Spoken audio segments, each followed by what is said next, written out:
Hi everyone, this is Wayne. Welcome back. Got for you today some trim cutters. They're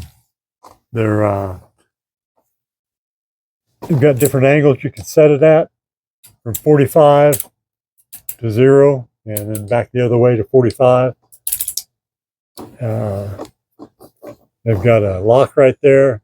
If we give it a little squeeze, that opens it up. And let's see what it'll do on a 45.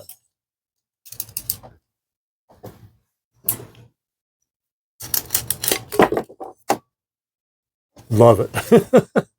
That's beautiful. I've used a lot of these over the years, and I can tell you right now that this is the nicest set I've ever had.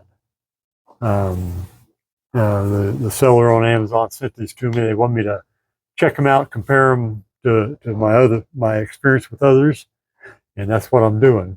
And I'll tell you, I like them a lot.